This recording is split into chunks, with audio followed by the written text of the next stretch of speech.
Warning: the opinions expressed in this video do not represent YouTube, associations, agencies, or any particular individuals. They are merely from two guys needing to pass the boredom of their average day lives. Some explicit content may occur in this or future presentations.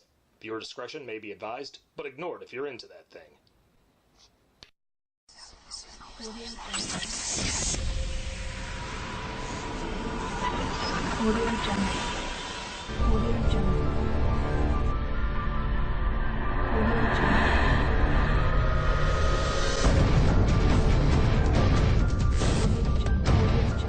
What's going on, guys? I'm the Big Bad Wolf Benny. And I'm the Wild Man Wes. And we are on day 21 of the Wild Wolf Show's Shocktoberfest. Oh, man. I know. I love it. I do love it. I'm getting a little tired, but you know, but hey, we do it for you. Yep. The more of these we do, the more energy I get to finally finish it off, but you know. Well, anyway, guys, today we're going to be doing another series, and if you can't tell by what Wes is wearing, we're going to be doing a Nightmare on Elm Street series. Mm-hmm. I love this series. I do. Yeah. I really do. You know, Freddy Krueger's awesome. You going to go do your little series thing that you do every time we do a series where you disappear? I mean, I think the fans come to expect it, so... Alright, just... do your little teleportation thing. Okay, hang on a sec. Welcome to Freddy 101. I do love these movies, and yeah, this little 101 stuff does get a little tiring at times, but hey, love y'all, so you're worth it. So we're going to start off with Nightmare on Elm Street. It takes place in Springwood, Ohio, where a bunch of kids are getting tormented in their dreams by a burned criminal known as Freddy Krueger. As they're getting picked off one by one, the survivor Nancy, played by Heather Langenkamp, realizes that the only way to defeat Freddy is through not being afraid of him. So she relinquishes all his powers by not being scared, and poof, he's gone. So, moving on to Nightmare on Elm Street Part 2, Freddy's Revenge. In this one, whole different person named Jesse, who moves into the old 1428 Elm Street house, and, well, Freddy decides he's going to possess little Jesse, and Jesse, being possessed by Freddy, kills off a bunch of people, especially at a pool party, which is kind of weird because normally, doesn't Freddy kill people in their dreams? Movie magic, what can you do? Then, he decides to relinquish Freddy's powers by falling in love with his best friend, Lisa. Freddy's gone, or so we think again. Now we move on to Nightmare on Elm Street Part 3, Dream Warriors. In this one, the surviving members of the Elm Street children are in Weston Hills, a psychiatric hospital, where they are being doped up so they don't dream about Freddy anymore. Turns out they're still getting killed off by him. Guess what? Nancy comes back to help the teenagers and helps them realize that they have a lot of special powers to defeat Freddy. Well, some of them get picked off, some of them survive, and guess what? Nancy dies. Oof.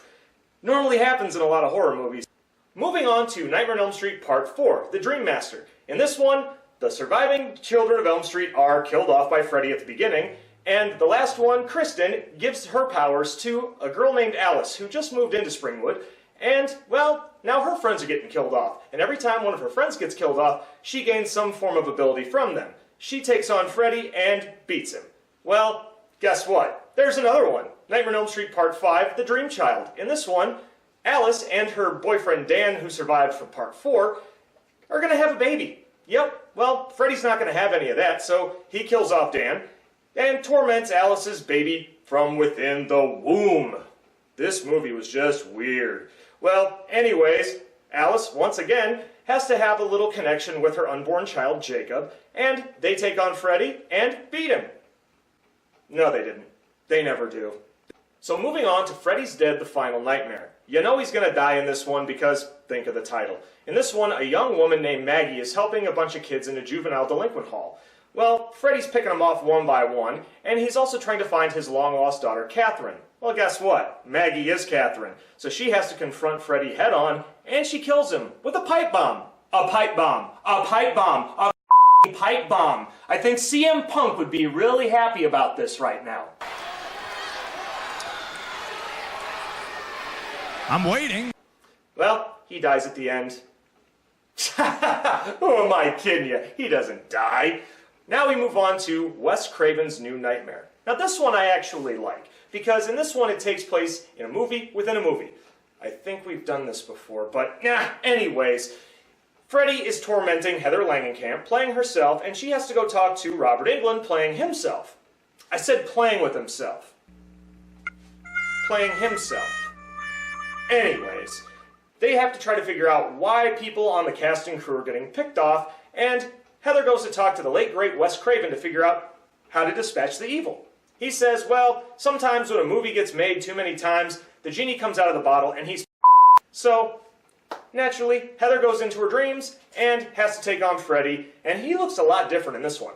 Different look, different glove, different face, you name it, but he's still Anyways, Heather destroys Freddy once and for all, and she lives happily, morbidly ever after.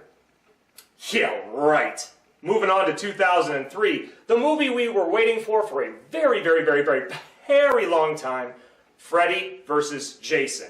This one, you know, we really had a lot of hopes for it.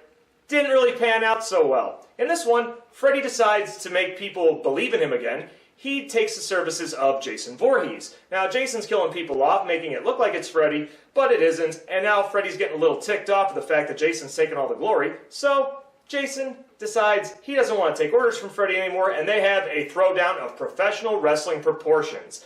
Well, in the end, the surviving teenagers kill Freddy, Jason falls into the lake, and then you see a dream sequence where Jason is holding Freddy's head, and Freddy winks. He's not dead. He'll never be dead.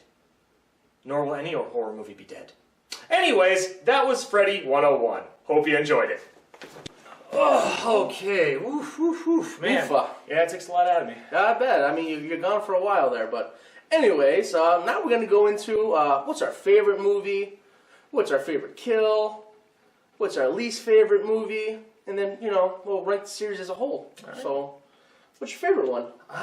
You know, as much as I love Part 3, because 3 technically is the defining Elm Street film, and Part 4 definitely picks up where it left off with a lot of special effects. However, I'm going to, you know, say one that people will probably raise an eyebrow on. I want to say Wes Craven's New Nightmare. I really do. It's good. It's really good. I mean, it's a different approach, and it definitely is a precursor to the humor that Wes Craven puts in with, like, Scream. Yeah. And also, you know, you got a really great cast. You know, Heather Langenkamp and Robert Englund reprise their roles. You got Wes Craven in there. Wes Craven, and then Bob Shea, the CEO of New Line, and Miko Hughes. Yeah. Oh, got everybody. I love it. Yeah. I mean, and John Saxon reprises his role, they got everybody from the original one back. Yeah, and awesome. just the look of Freddy in this one. Made him look more sinister. Yeah, and I loved it. I mean, he didn't look like a pepperoni pizza in this one. He did not. So I mean, and the special effects. I mean, not a whole lot in there, but I mean, less is more sometimes. Yeah. So yeah. Well, I'm gonna say, like you said, the defining moment. I'm gonna say Nightmare on Elm Street 3: The Dream Warriors, only because one, you get some more backstory on Freddy, why he's kind of crazy. You find out, you know, he's the son of a nun who's the bastard son of a thousand maniacs. Son of a nun. All that good stuff. You get to reprise a lot of your cast from the original series, you know, and Heather Langenkamp, John Saxon. You got awesome soundtrack. I mean, Dockin'. You ain't rocking if it ain't Dockin'. And the music video for Dream Warriors was awesome. I mean, I remember the first time I saw that, and then at the end with Freddy, whoa, who were those guys? Yeah. It was awesome. So, yeah, Nightmare on Elm Street 3 is definitely one of my favorite ones, if not the favorite one. Doesn't mean it's the best one, but it's my favorite one. Yeah, fair enough, man. Well, let's talk about the ones we don't like. Benny, you want to start this one off? I'm going to have to go with Freddy's Dead. Ooh. That's probably the one I least like. There's a couple other ones on here. Number 5. But, yeah. Freddy's Dead just really, really took some liberties. All of a sudden, he's got these 3 supernatural creatures giving him... Oh, the Dream Demons. The Dream Demons giving these powers, which kind of explains it, but at the same time, it's like we didn't really need it. The only thing I did like about the movie was how he's like, you know, there's an Elm Street in every city, in every state, you know. That was cool. So it would have been cool to see a series based on that, just him going to a new Elm Street in a different town every episode. Fair enough. So that would have been a cool idea, but they didn't do it. No.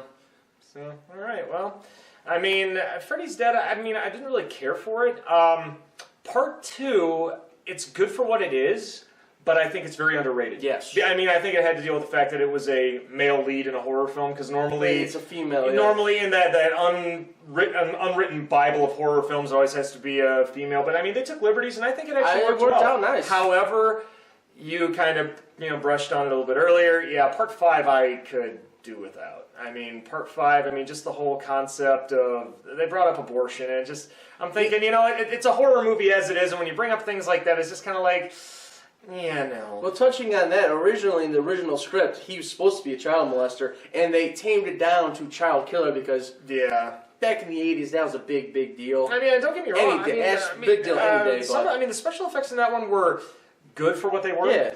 But, I mean, even when I saw the title screen, where it wasn't the classic logo, and it was just like scratches. I mean, Nightmare 2 did the same thing, but this one just looked really, really low budget. Yeah. And I was expecting more out of it, and unfortunately I didn't get it. So, and that just goes to show how spoiled some of us horror fans really can be. But regardless, this movie fell flat for me. So, now, what's your favorite kill in the series?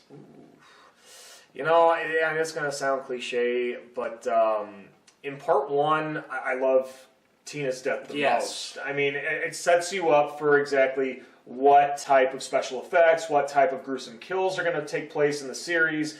And plus, with the whole use of the rotating room, seeing her up on the ceiling just really just builds that suspense. And they use the same room for Johnny Depp's death with all the blood shooting up, except it was inverted.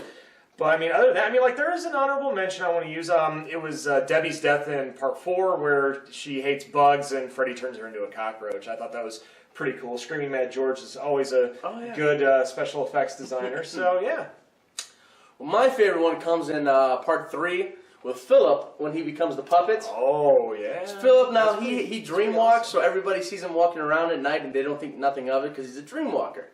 And then, anyway, you find out, in his dream, he's being pretty much using his veins and arteries and stuff like that as the strings Freddy's maneuvering him up to the ceiling. Like a marionette. Like a marionette. And when he gets him to the edge on top of the tallest tower, slits the strings and Philip falls and everybody thinks he, committed suicide. Yeah. So that's Freddy's sense of humor. He had fun with it and he made it look like an accident. True.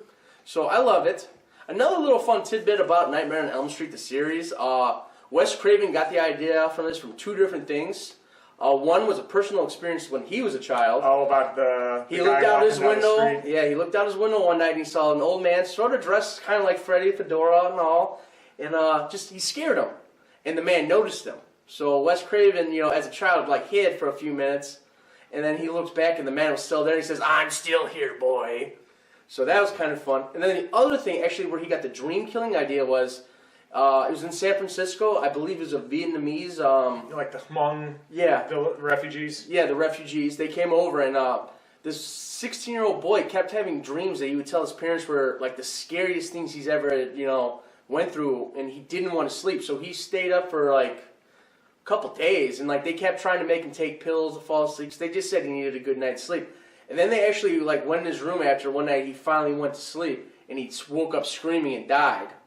And they found a hidden couple coffee, coffee things going on. They found all these things to keep them up. And so that's where Wes Craven got the idea for somebody killing you in your dreams. So it's kind of cool that it's based sort of on a true story. Guys, now when I say that too, I'm not saying there's a Freddy Krueger out there who was tormenting people. Well, technically there was when Wes Craven was a child. The name of Freddy Krueger came from a childhood bully of his. So well, I'm saying a supernatural being who kills you in your dreams. No, it's possible it's out there. Yeah, rabble. rabble.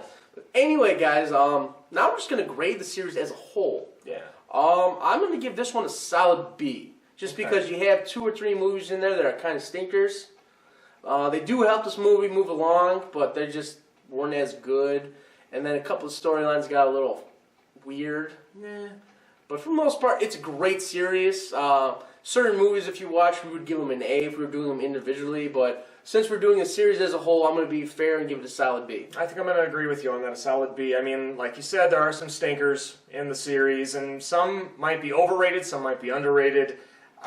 Special effects definitely helps. Robert Englund alone as Freddy. Yes. I mean, during part 2, they almost recast him, but people wanted Freddy. You can't just have some guy in a rubber mask all the time. No. Some random guy. No, I just like the explanation of why he held his the glove a certain way, because it was so heavy. But then he's like, it worked for the character. It made it look like he was like a gangster, about to pull a gun or something. Or like a cowboy. Yeah. So just that little bit of tidbit right there is like, all right, so this is what really happened, but you incorporated it into the character to make it more, terrifying, and it worked. Just the way he held himself with the claw. Yeah, so other than that, yeah, I'd say solid B for everything, really. Yeah. So anyway, guys, I'm the Big Bad Wolf Benny. I'm the Wild Man Wes. And as always, we ask you to comment down below if you liked this video, if you didn't like it, if you thought maybe it should have been ranked higher.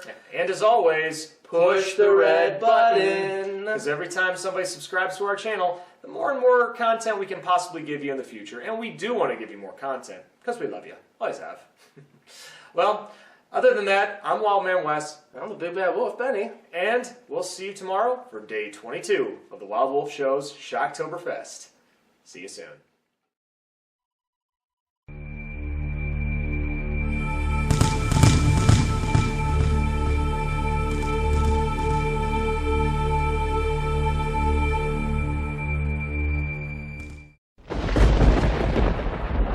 Yo, dude, Hey, check what's it up, out, man.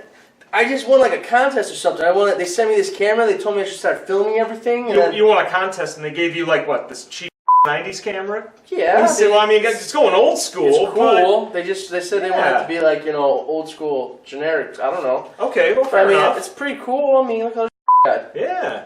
I mean, what could go wrong? Somehow I think I've seen this before.